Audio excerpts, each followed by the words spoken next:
This episode is brought to you by Lightstream, the nation's premier online consumer lender. Lightstream offers low-interest, fixed-rate loans from $5,000 to $100,000 for practically any purpose. It's also brought to you by our newest Patreon member and one of today's guests, Jenn Marlowe. Thank you, thank you, thank you. I couldn't do this without you. I'm so grateful to all of you for making this show a possibility. The Queer Family Podcast. Love is love on the Queer Family Podcast. Love is love on the Queer Family Podcast. Love is love on the Queer Family Podcast. Love is love. Hey, Teak. Hi. Oh my God, my guest co-host. My guest co-host.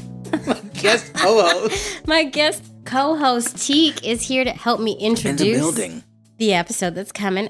In the building, in person. Yeah. Holy shit. Look at us. We have been together many times, but it's been on the Zoom. On the Zoom, yeah. The very first time we met, we were in person. Mm-hmm. Your very first episode. Season 3. Season 3, episode 4. And then you were also in season 10. Yep. And then you did the first intro for season 11. I sure did. And now you're back doing another one. And Can't get enough. I can't get enough of you. Yeah. You're one of my favorite people, not going to lie. Same. But Teak, for those listeners who just tuned in for the first time, can you give us an overview, like a quick overview of who are you, Teak? I'm Teak Milan. I'm a Cancer. I'm trans. I'm a trans guy. I do a lot of work around healthy masculinity and working in LGBTQ community. I've done a lot of work with youth. Is where I got my start.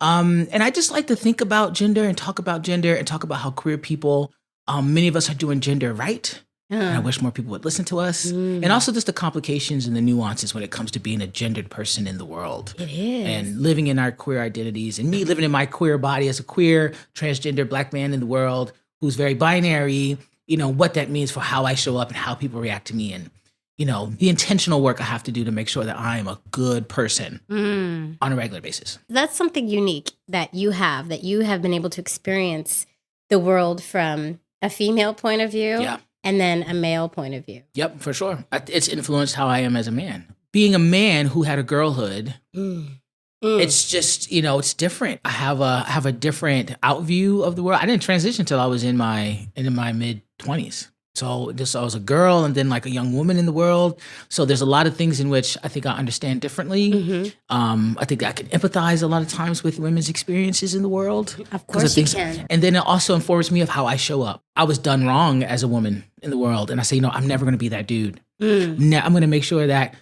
any space that I'm in with women that they feel that they can be safe around me, that they can say no, that they could be their whole selves. Yeah. Like, you know what I'm saying? I think for me, I feel that's an obligation of a binary masculine person in the world is to create more space that is safe for people who aren't like us. And I take Your that very, mouth I take to that the very universe's ears right now. Teak, Milan, come on. Yeah. Yes. So that's my thing. That's my thing. So I think about that and I learn about it and I just try to preach about it to anybody that'll listen. Like that's what it is for me to be a man in the world. For me to be a man in the world means how can I be a man for the people who may not have as much privilege, as much autonomy as me? So how can I be a man for the women and the girls in my life, for the feminine people, for the non-binary people? Because there's a lot of ways in which, I'm Black, true. And there's that. Like I have to do, but I am still a man. There is still some safety in the fact that people assume that I'm cisgender.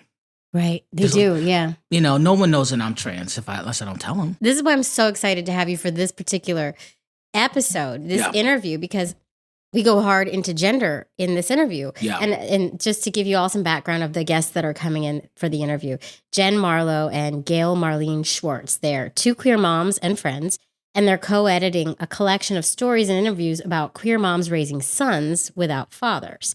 And this conversation goes really deep into what it means to be a feminist, what it means to be queer as a mom, and how to nurture healthy masculinity in our children. Yeah. And when they reached out to me and said they wanted to talk, I was like, hell yes, because everybody who listens to this show knows that I had some deep-rooted fear and worry when I found out that I was giving birth to a boy. Yeah. What was that fear though? What made you scared? I don't know. I think that I don't know. I know that there's a lot of unpacking that I need to do. And we talk about it a little bit in the interview, but I think at first I always just wanted I'm such a girl. Like Yeah. I'm such a girly girl, always have been. And I always just wanted to raise little baby girls, which is so fucked up. Especially when we have these conversations in the queer space about gender and being inclusive and getting out of the binary. And then here I am getting pregnant with a son and being like, what the fuck? Absolutely not. I'm not giving birth to a boy. Right. Right. And so I just wanted to get your take on gender because you've experienced so many sides of the coin with gender. Yeah, for sure. And you've done a lot of thinking on masculinity and all that stuff. So that's why I was so excited to have you here to help me unpack what's wrong with me. Yo, but I'm glad you brought that. And I don't think there's anything wrong, but I think it's good that we can recognize it and say, you know what, maybe I need to unpack. And I think that's important. Maybe I do need to unpack this. Like, what type of like unconscious biases are working in my body for me to have this reaction? Right. Like, what am I learning about gender? What am I learning about myself? Because I felt the same way. I have a daughter. My daughter's 5 years old. And when my ex-wife was pregnant, I did not want a boy. I was like, nope, we are having a little girl. That? Right. So my situation is complicated. So let me just say, number one, my ex-wife's relationship with the donor was complicated and inappropriate in all kinds of ways. And I was afraid that he was going to be around a little bit too much, or that he was going to basically like renege on his part of his obligation here the agreement to leave, to not be around. So there was that. And I was worried that as a trans man, was my son going to reject me as a man? I was really worried about that. And then thirdly, that leads me to thinking about like, I was worried that the messages that young boys get about who they are in the world are so strong, and they get it from every place, consciously and unconsciously. Am I equipped to counter that? Because I think a lot of the things that young boys, these messages that they get about themselves are bad. I think masculine culture itself can be really, really toxic. Like, what do you mean? Like, what's an example of some of these messages? Little things like boys aren't supposed to wear pink. Boys aren't supposed to cry. Boys are supposed to be super tough and rough, and they can't be any other way, or that, some kind of way invalidates their masculinity. So how, if I had a son, how can I counter that? How can I balance all of the lessons he learns outside? Because it's in the soup of the air that we breathe.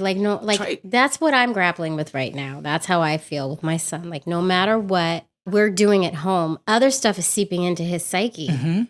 And boys don't wear pink, according to him. He won't even read the book that I bought him that says boys wear pink. And where does that come from? It comes from somewhere, because it's not coming from in this household. No, it's not. So how do we? And this conversation is going to go really deep, more in depth into this question. But how do we nurture healthy masculinity when we don't even have a father figure in the room? Yeah. Right? I don't think we got an answer. I don't think we got to an answer in this interview, but we explored the question. Yeah. And that's what their book is trying to do, explore this question in regards to queer moms. And I think that's a good question. I'll tell you, when I came out to my dad, he said, my job as your father is not to teach you who you are. Is to teach you how to be in this world. You're going to tell me who you are. So I think when it comes to just raising people, our kids are going to say, this is the person that I am. And then we're going to say, okay, I see what person you are. How can I make you the healthiest version of yourself? What does that look like? What am I supposed to do every single day to make sure you're the healthiest version of the little person that you are telling me that you are? I'm not going to try to make you any different. If you want to be rough and tumble, you want to do that, okay, let's be that. But you know what? You're going to be nice, and you're going to be trustworthy, and you're going to be honest, and you're going to be gentle, and you're not going to be a fucking asshole in this world. You're not going to be a fucking asshole. You're not going to be an asshole. Yeah, you're not going to be an asshole Unabomber. Not on my watch. I'm raising a little white boy, so I'm like, okay. He is not playing gun games. No. We are not raising the next Unabomber. That's right. It's not happening. That's right. But I'm scared. Yeah, it's scary. It's scary. I think just being a parent in general is just really scary. But that's that extra layer of anxiety when it comes to thinking about gender, particularly for queer parents and LGBT parents, because that's something that we like confront and think about intentionally, where cis folks, and particularly like cisgender heterosexual people, don't have to. They don't have to. It's not even on their radar. They don't. And then another thing. They fall right into these roles, these little tiny roles. And I'll tell you another thing, and I'm just going to be really honest. I definitely have a bias against cisgender heterosexual men. I think I do too, and I think that's part of the fear I had when I was pregnant with one. Yep, exactly. Because exactly. So I was thinking, if I had a son, I was like, God, please make him queer. Please, God, make sure my baby. If I have a son, I want him to be gay. He's got a better chance for just like overall just emotional well-being. He'll be such a better person. I would love it. Love it, love it, love it, love it. I said, I always said the only way I wanted a son is if I had a trans son. But that's my own biases that I have to really check. We have to and unpack that's hard. them. And that's here it is, the intentionality. The intentionality we talk about all the time on this show, the intentionality that queer folks bring to their parenting, to their families, to their relationships. We have to put so much thought into this stuff. We do. From the get-go. From the jump. And that's why I think we make such good parents, because like with the cishet folks, they just get pregnant. It's just a mistake. Most of them. Most of them. I know I was not planned. So many of us were just like, oh, here we are. I was not. So we're intentional from when that baby's just a thought. We bring that baby into this world from the thought, from the mind out into the world. Yes. So it's important that we have these conversations and that we think about these things. And I always say this, I think that queer people, I think that we are a blueprint to a better future. I agree. We are. You just had a beautiful segue because another topic that comes up here, and we're talking about the intentionality that we bring to our families even before the babies come, is Gail, one of the co-authors of this book, was talking about her family building journey, and it takes an unexpected turn that I wasn't expecting. That was this really amazing and beautiful story about how her family came to be. I don't want to give too much away. That story was, I wasn't prepared for that part of the story, but it was really good, and it was so intentional, and there was so much thought, and it was such there was just so much care and thought that was put into how they did their family. Out of the box, right? And so out of the box. Their particular situation, they turned it into this wonderful, beautiful thing. I absolutely fucking adore you, Teak Milan, and I can't wait to have you back. And now that I know you can come to my house and have beers with me while we do this. You're going to pay for my parking? I am going to pay for your parking. It's the least I can do. Because the parking on this side of town is expensive. It is not cheap. It is not cheap. But I am so happy you're here. Me too. This is great. You're coming back as long as your schedule allows. And every time. We got to tell Helen and Beulah, who are totally in the room with us, right, Teak? Yes. Helen and Beulah, can you roll the tape, please? Thank you. Love is love is love is love. Wait, Helen, stop. Before you roll that tape, I need to mention one thing. I have to mention Patreon. If you all like this show and you want to keep hearing these super important LGBTQIA plus family stories, you can help. You can join my Patreon community. I've got various tiers on the page starting at just $2 a month. You're going to do a good thing, and you're going to get bonus content like videos of most episodes dropped a day early, crazy behind the scenes shenanigans of yours truly trying to get it together, and anything else I can think of to keep you all entertained and engaged. You're just going to head to patreon.com/The Queer Family Podcast to join. And a huge, huge, huge, huge, huge thank you to all you Patreons who are already supporting this show. It means the world to me. I couldn't do it without you. Thank you so much. Okay. All right. Helen and Beulah, please roll that tape. The Queer Family Podcast. Hi, Jenn and Gail. Hi, Jamie. Hi, Jamie. It is so wonderful to have you two here. I am really excited for this conversation because I think you have some expertise in an area that I need help in. To be quite honest, and we're going to get into that, and the listeners are going to hear what exactly that is. But before I butcher who you are and what you're bringing to this interview, why don't you all give me your 30-second elevator pitch of who you are and why you're here? Are we ready? Do we know who's doing it? Are you doing it together? Am I doing it, Gail? We rehearsed this for, hours. Go ahead, Jen. I'm sure you did. I can hours and hours. Jen, you want to start and then I can pick up? Sure. I love this. Okay, here we go. On your mark. Get set. Go. Hi, I'm Jenn Marlowe. I am a queer mom of a 7-year-old boy who I raised with my wife, and we live in Albany, New York. And I am co-editing a collection called Boys Will Be Human, Queer Moms Nurturing Sons for a Better World, which is a collection of stories and interviews about queer moms parenting sons without fathers and thinking through the ways in which these these families offer us a kind of interesting moment to look at feminist parenting. And I'm co-editing it with Gail. Go ahead, Gail. Take it away. Take it away. I told you I'm not cutting. I will never cut you all off. And this is beautiful so far. So take it from here. Yeah, as a type A person, I only half believe that. I'm Gail Marlene Schwartz, also a queer mom of a 12-year-old, beautiful 12-year-old boy. I have a very queer family. I have my best friend who is my co-parent and my partner who's non-binary. And we are figuring out what to do with this male who is coming into his own beautiful child. And I'm really happy to be working on this collection with Jenn because we're living our questions about what it means to be feminist, what it means to be queer as a mom, and how to nurture healthy masculinity. Oh my God. I love this. I love it. You went way over, but I'm okay with that. Of course. Because you know what? Actually, there's a lot to unpack in this, right? There's a lot to unpack. And I, for one, as a mother of a boy who happens to be a very boy of his own accord. He decided recently he's just going to not wear his shirt in the house. He's 5. It's like, wow, okay, this is where we're going. And he only likes blue, so he's very on the gender binary, and not because I'm doing anything to make that happen. At least I don't think I am. So I'm really excited for this conversation, and I can't wait to get into that. But before we do, since this is the Queer Family Podcast, we need to kind of unpack your personal journeys to queer parenthood. I would love to hear your stories, and I will let the two of you decide who wants to go first, or if you want to just interrupt each other. I call that Jewish jazz. Yeah. Oh my God, ahead. that's amazing. I love that. Okay. Here comes the Jewish jazz.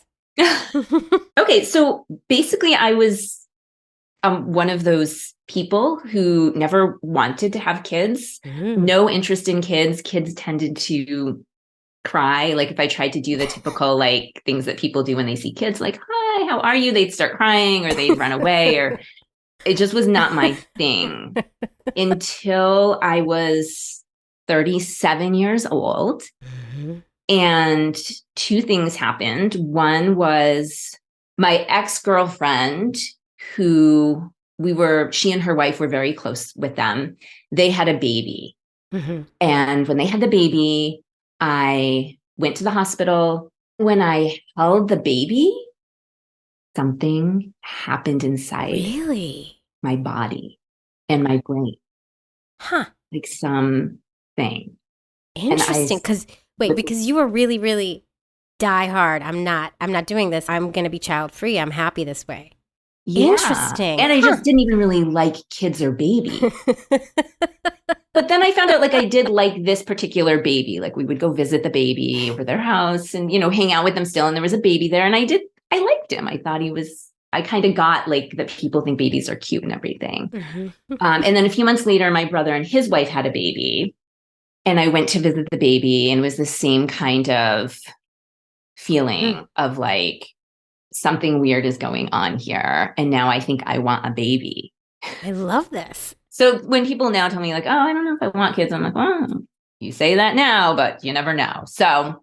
Right. I have a friend who doesn't want kids and gets really annoyed that everybody is always like, yeah, well, wait until you're older. She gets really annoyed at that. I know. It's probably it's annoying when older people tell you those things, right? I know. And like, it's also annoying when you're pregnant and all the parents are like, watch out, your life's going to change. Like, I hated everybody who told me that.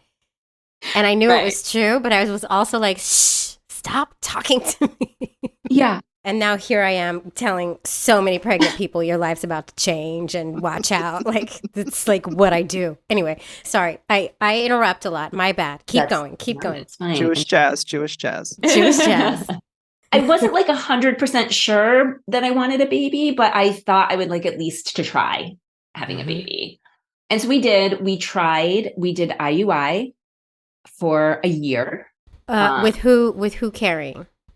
We have a known donor, and I carried. Oh, wow. So you went from nothing at all to, okay, I want to have one. And also I'll be the one to carry. Yes. That's a big jump. That's a leap. Yeah. Well, my wife is 7 years older. And she was not someone who was going to be interested in carrying a baby. So it was kind of me by default. Okay.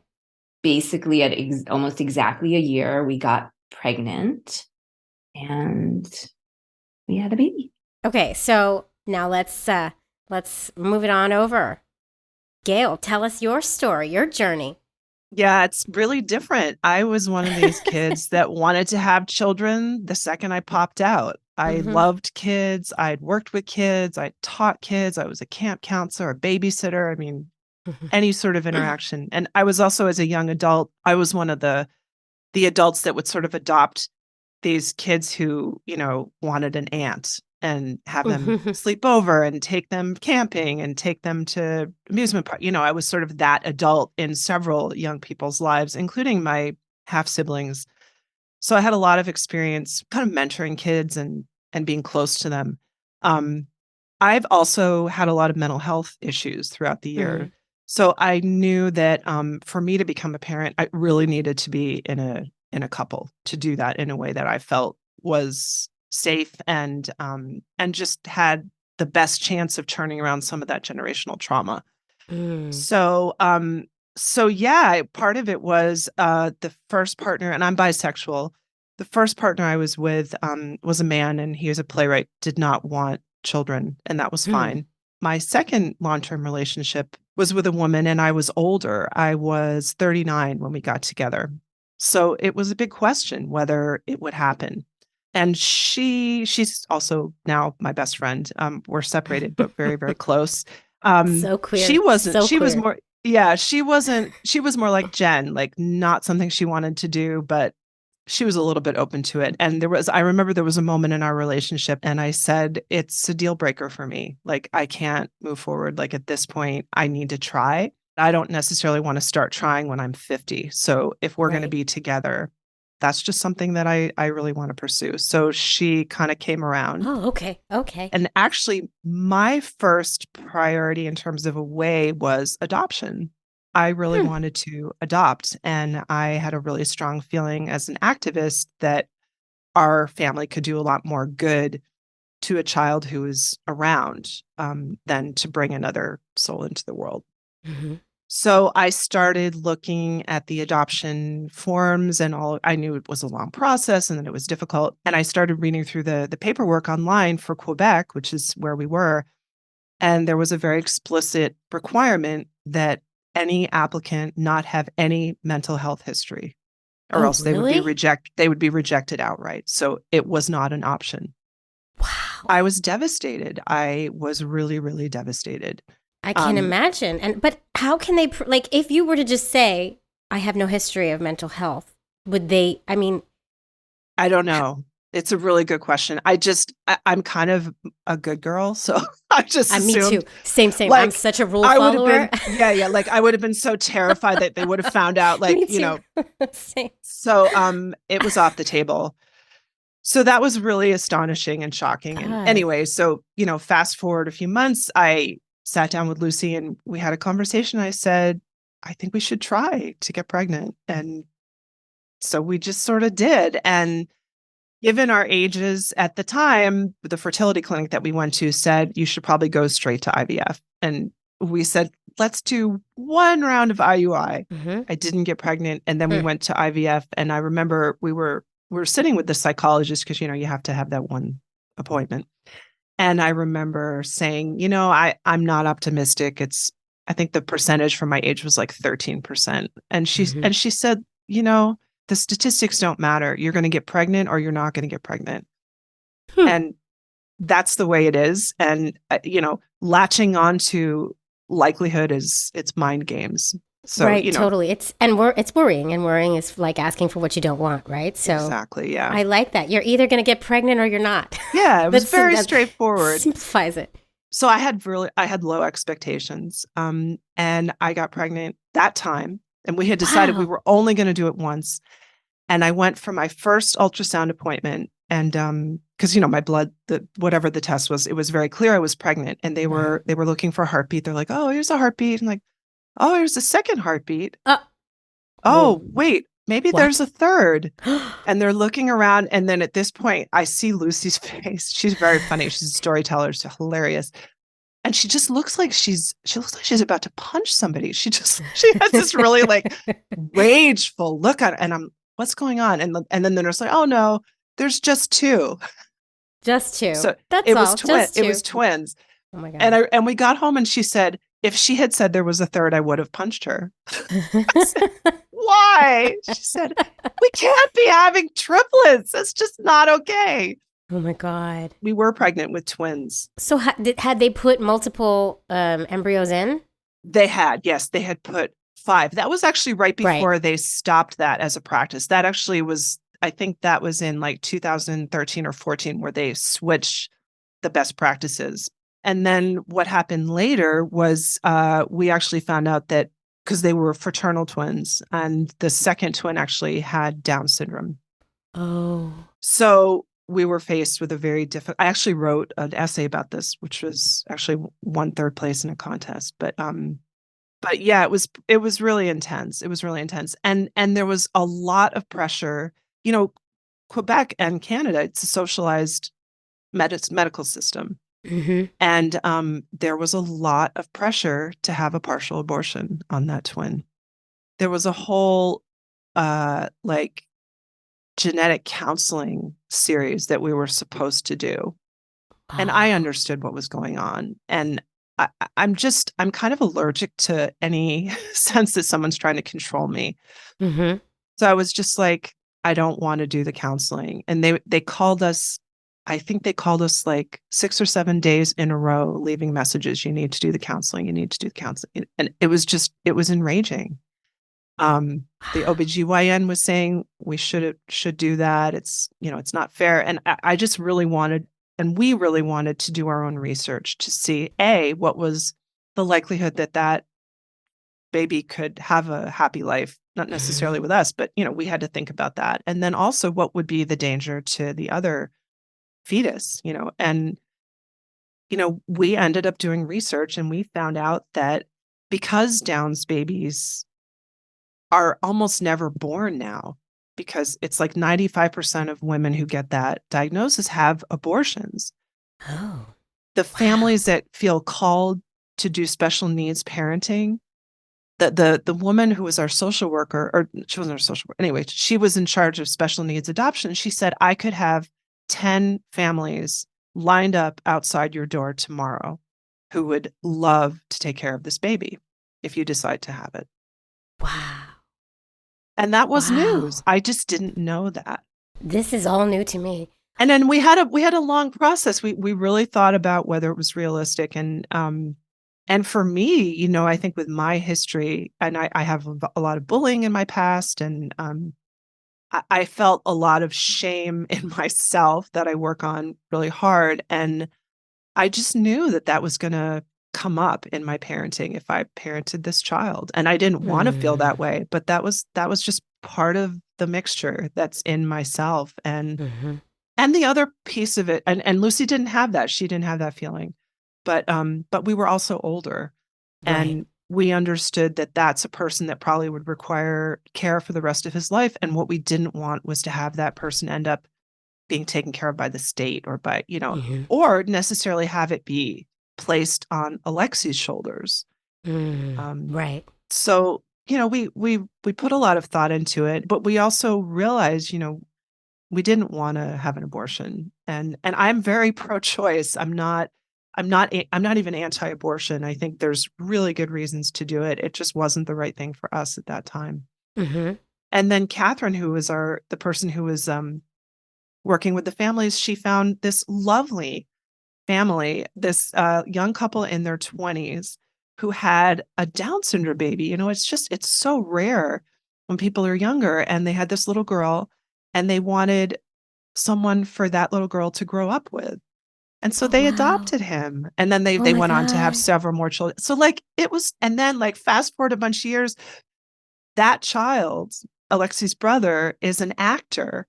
Oh. And he's an actor and a model. He's appeared in oh my God. like Billboard commercials and United Way commercials. And he's been in a music video, and he's super talented. And He's not very verbal. I mean, I don't know the family. Like they originally said they wanted to stay in touch and then they changed their minds. But Oh. Lucy's been stalking them on Facebook. So we sort of follow along and he looks a lot. They both boys, they're very charming. They have lots of personality. They're like you see it. You can see it in both of them.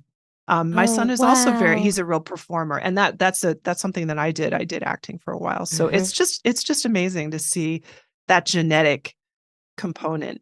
But I think it was a really, really good decision. Alexi ended up, he has ADD and he's got something called apraxia, maybe autism spectrum. He's got some stuff. But like the truth of the matter is if we had had both kids, Alexi would not have gotten what he needed from us.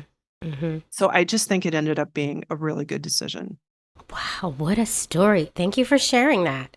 Yeah. And I wonder if that's something that not as many people are open about, because it's there, there's people place all kinds of judgment on all kinds of things, right? Yeah. And that's an easy place to place judgment, and there should be no judgment. You have to make the decision that's right for you.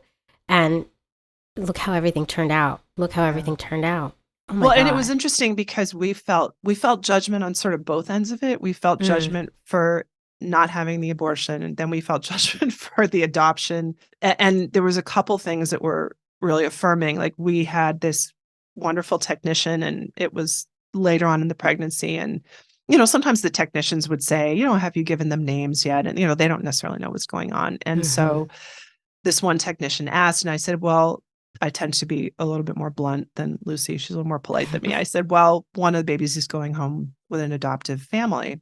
And she didn't miss a beat. She said, oh. And then we continued talking, and that happened to be a really long ultrasound. The baby wasn't cooperating in terms of position. And it turned out that this woman who was the technician, she was saying, it's really important that people do what is right for them, and it's so individual. And it turned out that she had 4 boys with autism. So she was a special needs mom herself, and she was the most affirming person that we had met on our journey. And that was actually the moment that Lucy said she was actually able to really rest and feel peaceful when we had that conversation. And that woman was just very that sounds like it's a great happy ending.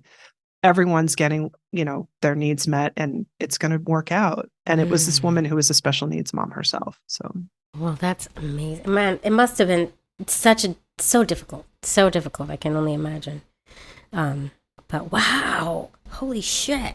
Yeah. Damn. But it did work out. Yeah. Yeah. And he's 12 now? He's 12. They're 12. Yeah. They're 12. And does and Alexi knows of him? He knows. I mean, he's really funny because we also have, I don't know if you guys are part of your, do you have a sibling group on Facebook? I do. Yeah. Yeah. Yes. So I'm super into it. I'm like, oh my God, this one looks like him and this one looks like that one, and reunions and books. And he's not really into it. He doesn't really care. For him, he's like, what matters is what's in the present, his family, his friends. We did meet up with one of his half brothers at an amusement park. But what was exciting about that for him was the fact that the kid was really funny and we were at an amusement park, not the fact that it was his brother. Right. Biological family doesn't have a lot of meaning for him.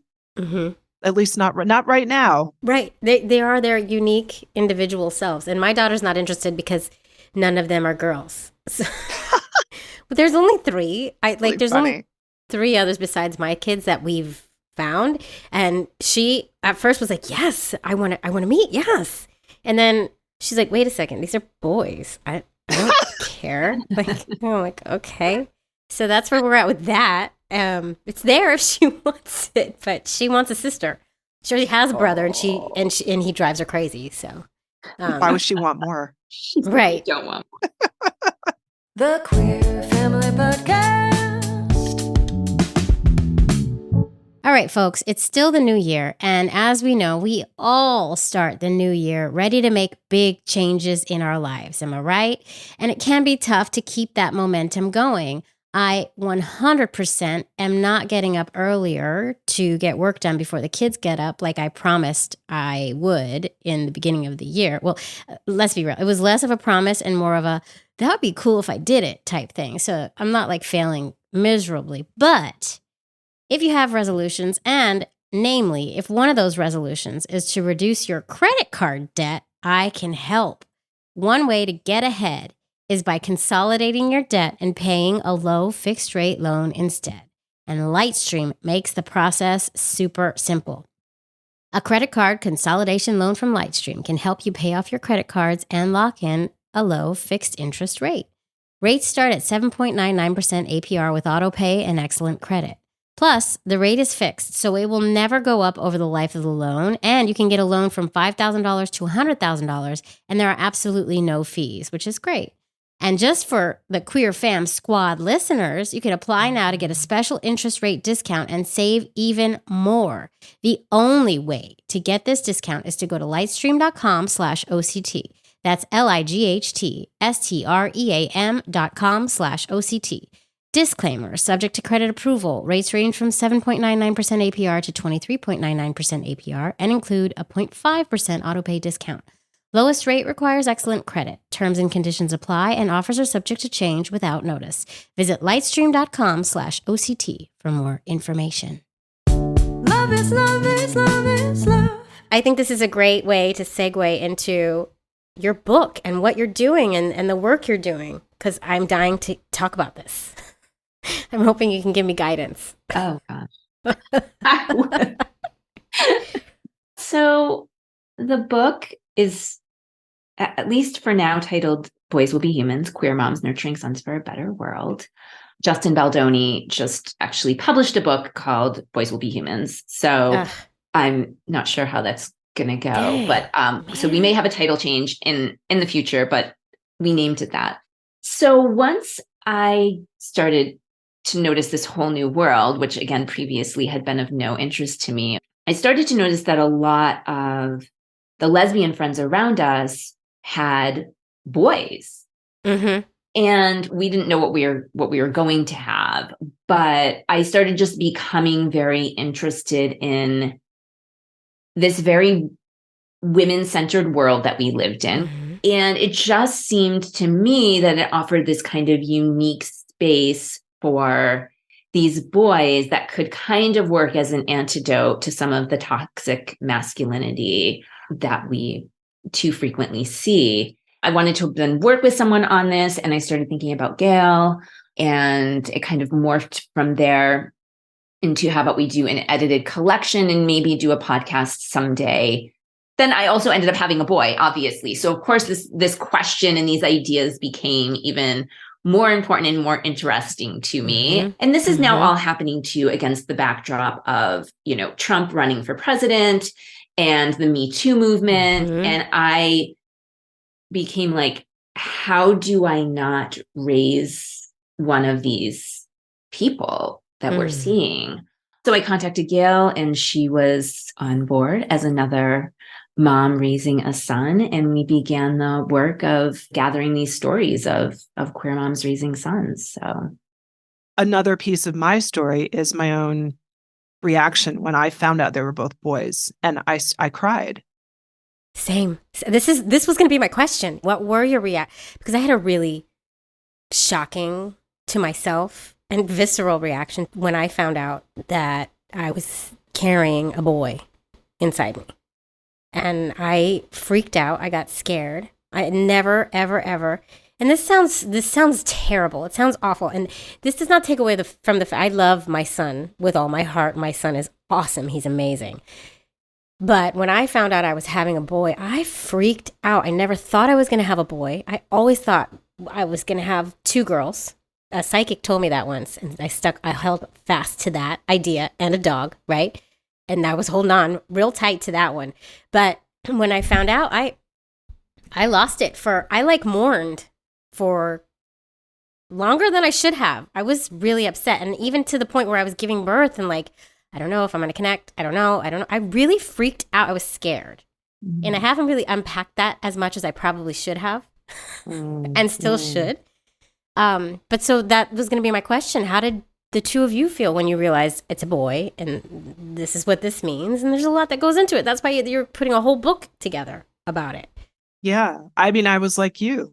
I assumed I would have a daughter. It's silly to, you have a 50% chance. And yet And yet, And then also, what does gender matter anyway? It shouldn't. It doesn't. When we live in this queer world where gender is a spectrum and we all know this and we are accepting of all genders, right? And all sexualities. And then here I am. Fuck, it's boy. What am I going to do? You know? well, yeah, I It's mean, I really- think the thing that's interesting is I think it brings us in closer relationship to our Mm. relationship with gender, you know, how Mhm. what it means to us and what masculinity means to us and the difficulties and struggles with masculinity, you know, in all of its different forms. I also wrote an essay because I was thinking about that throughout my son's toddler years, you know, before Jen got pregnant, about how can I, you know, we want to raise this child in a feminist upbringing. You know, we want him Mhm. to have certain values, and you know, he was exposed to everything. He was interested in the girl stuff, and he did the Mm. girl stuff, and he was. But let me tell you, what really got his attention was bulldozers and Yep. tractors and machines. And it's oh, So what have you learned? What are your takeaways with these essays and the things that people have written? First of all, I just want to point out the fact that both, you know, your experience and Gail's experience of having those strong visceral reactions and this kind of fear, we've gotten other stories like that submitted. So that's a seemingly pretty common feeling at least amongst queer women. Mm-hmm. I think we also have struggled or kind of wrangled with the whole idea that, of course, we know gender, all of these things you're saying, that gender is fluid, it's this spectrum. Mm-hmm. And yet there are these boys who exist in our lives who seem to, I don't even want to say that they identify at this point, because Right, some of them right. do, but some of them aren't even old enough to like know what that means. But True. their identity is so firmly grounded in, again, these kind of stereotypical ideas of like, you know, boy, like the whole hashtag like boy mom makes me cringe. I don't think I've followed that one. I don't want to ever follow that one, I think. Oh yeah, it's so problematic. And yet when I read the memes or the posts or whatever, I'm like, oh yeah, that's my life too. Like it's Right. just like all farting and roughhousing and like food going out the door, like just, and I'm like, yeah, and I can really relate to these. And yeah, I'm like, oh, that's so problematic in so many ways. And so how do we kind of work against those cultural norms and expectations Mm-hmm. while we simultaneously have this, you know, the boys who are still gravitating towards the trucks? I think, you know, a lot of the stories that we've collected so far are based on having these conversations with our kids. I think one concrete example that we write about in the introduction is books. So both in terms of like curating your collection of children's books to be inclusive, Mm-hmm. you know, making sure your boys have access to girl superhero books and all of those. I mean, luckily we live in a time where these things actually are starting to exist That's on the true. market.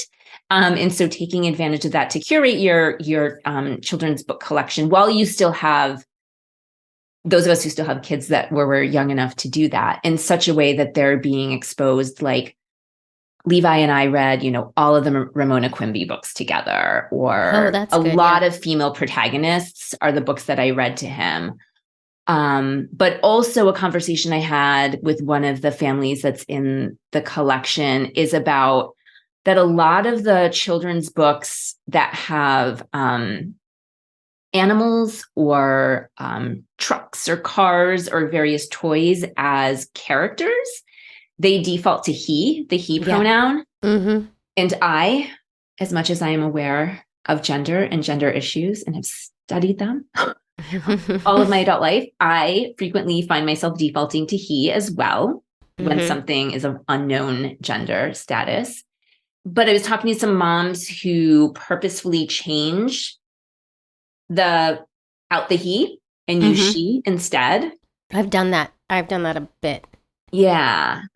So I think some of these things that we can do while we still have that kind of input in our child's lives. Before they can read and say, "That's not what that says, Mom." Yeah. And then you're like, "Oh, right. You read that, huh?" But then that's the moment where it opens up the conversation. Yeah. You know, once they start to be able to read and say, well, you just read that, you know, with she. Or I know other moms who take out will take out the dad I do that. from the book. I do that. And then eventually the kid is like, there's a dad in this book. But then you can open up this conversation with them about why you made these particular choices in order to kind of put pressure on the ways in which these things, the default he and the default dad, are treated as kind of common sense or naturalized in some way. And also because I want you to be able to see yourself mirrored in this book. And so I made this character have two moms. Yeah. You know, but like on the book note, like we bought for my son, we bought Pink is for Boys. Have you seen? It's a picture book. I haven't read it, but it something looks Pink really is for fun. Boys or something. Yeah. Haven't been able to read it because the kid won't let me read it to him. Because pink is not for boys, Mom. No, it's not. So there's that also, but it's still on the shelf. And even my daughter will get involved. Like, come on, Orion, just read it. This is such a good book. And pink is for boy, you know. And he's like, no, it's not. No, it's not. Boys don't wear pink. And so we're chiseling away. But I also wanted to ask about, because for a lot of us, two mom families or two folks who identify as female, who are parents, there is the dad thing. And it especially comes up when there's a son involved, right? This little boy is growing up without a father influence. And I didn't think it would ever matter to me. And it doesn't. It doesn't mean anything to me. But I find myself worrying about it and seeing how he's drawn to men or folks who identify as male. He is drawn to them. He will run into their arms. He won't run into anybody's arm. But if it's a man, it's like this weird thing. He has this attraction, and it's like he wants to be around more male energy. And that's hard to see, and that's hard to reckon with, right? And so I want to talk about the dad thing. And my daughter it doesn't matter to her. She's older, and it's to a point where it's just doesn't seem like that's going to be an issue. But I'm worried that might be an issue for my son. And we just have you watched the movie? It's a brand new movie, New World or something, where they go in basically Strange World, and they're in a body, and it's a dad. There's the grandpa, and he's really like outdoorsy, and then there's the son, and it's a father-son relationship, and then they split up, and then it's the young son is now an adult, and he has a son, and it's all about the father-son thing. And I'm watching it in the beginning, and I was like, oh shit. My son is watching it, I'm like, oh god, I don't want him to see this and think and just be sad that he doesn't have a dad. And then you know what Disney did? You know what they did? They made the grandson, gay, which was so freaking awesome, because I thought, oh, here we go with this patriarchal shit, and a boy and his dad, and then the boy has a crush on this boy, and the dad's like, go talk to him, and he's like totally like cool with the gay thing, and then it changed it for me. I was like, okay, I can handle this. I can handle the dads who are okay with their sons being gay, because then I can say to my kid, yeah, he had a dad, but the kid might grow up and be in a 2-dad family. How cool is that? You know, so it kind of brought it full circle for me, and it felt better for me. But the dad thing comes up. And so that was a long way for me to ask you all about the dad thing. Well, it was interesting because I expected to be seeing that in the essays, and I haven't really seen it other than mine. And I don't know if that's because my son is older. The way that it came up for us is in a couple ways. Like Lucy and I had been separated in terms of being lovers for a bunch of years, but I actually didn't move out until after the pandemic. And that was a year ago, September. And he went through a really, really difficult time. He was homeschooled up until that point. He went to school. I left. Pandemic. There was a lot of changes, and we found a therapist for him. And the therapist, after she talked to him the first time, that was the first thing she said. And the therapist was straight. So, I'm talking to one of my friends and we're just rolling our eyes. We're like, oh, that's always what they say. He's missing a male role model. He can't see himself in the future. He's afraid of growing up, and it's because he doesn't have a man in his life. But she was really good, and we gave it some thought. So my friend Amy and Mark, who live in the States, we asked Mark, because he was somebody that Alexi liked, if he would get together with Alexi once a week. But then the pandemic happened, so that was just not happening. Right. But if you fast forward about 6 months, that was when I started going out with Aaron. And Aaron identifies as non-binary, but he was assigned male at birth, and he presents as male. And so that relationship started around that time. And let me tell you, there's a lot of things that have changed. I'm a little bit careful about assigning causation to things, but it's similar to what you said about Alexi ran into Aaron's arms. There was no jealousy or suspicion. I mean, that's kind of not how he is, but it totally could have been that. And it was almost like, oh my God, like I have this person in my life that I have been needing he didn't say that, of course, and now like Alexi's his whole life, he's been into wrestling, but he doesn't want to wrestle with me anymore. He wants to wrestle with Aaron. And I'm hoping Alexi won't be listening to this, but he has his first crush, and he didn't tell me anything, but he told Aaron. Wow.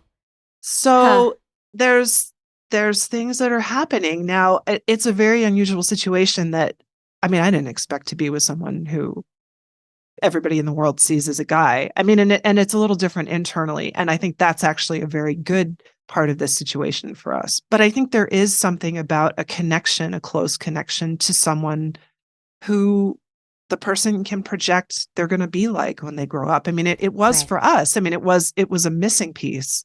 For me, I didn't see queer women artists when I was growing up. I didn't see people who had the kind of sensitivity. Like, I didn't see anybody that looked like me, really. And I think that's part of what was missing for Alexi. And I don't think that's to say it's true for all kids or all boys, but it's for not. him, there was something, and it has shifted. And he started talking about what he maybe wants to do when he grows up. And he's not so pained to think about adolescence. And a lot of the stuff that felt very difficult in that conversation with Catherine has eased quite a bit. And again, I'm not going to say, oh, it's all because Aaron's in his life, but I think it's made a big difference. The need to see yourself mirrored back is so important. And that's the reason that I created this podcast, because I wanted to hear more stories like my own.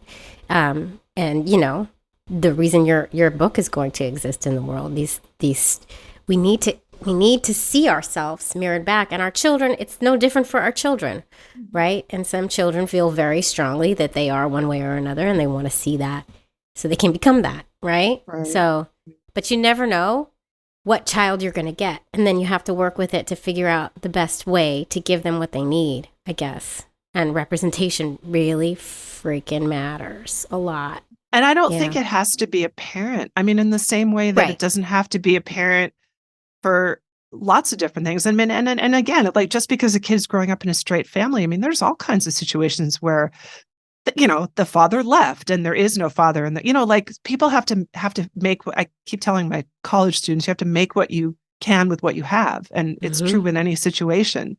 And there's, we can be creative. That's the great thing about being queer. Like, we're creative by nature because we have to be.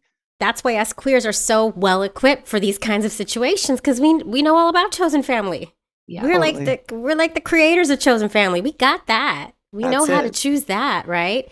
Yeah. It's just sometimes it's scary when it has to do with your kids, right? And making sure you're making the right decisions for your kids based on their individual needs. Right. lot. I mean, It's and just so much to it unpack. loops back to like if part of my fear about having a boy was I don't want to get men really close to me, which is part of it. Mhm. I have to deal with my stuff. I mean, and that's the magic of having kids. Like we are forced to deal with our stuff because of Mhm. them, because of the love that we have for them. If we don't deal with our stuff, they're going to suffer. You know, I think that's true across the board. So Aaron and I deal with sexism in our relationship that never existed between me and Lucy. And sometimes I don't want to, and he doesn't want to. He doesn't even see himself as a man. Like, so it doesn't even Right. make sense to him half the time, but it's there. And so, Yeah. and it relates to how Alexi's going to be a man. And you know, there's a connection in my sort of psyche around how do I relate to masculinity? How do I meet it? How do I embrace it? How do I resist it? You know, to get to know those tendencies and then to refine them and kind of make peace with them and just learn to, I don't know, find warmth and love and easiness in ways that I didn't have when I got that news.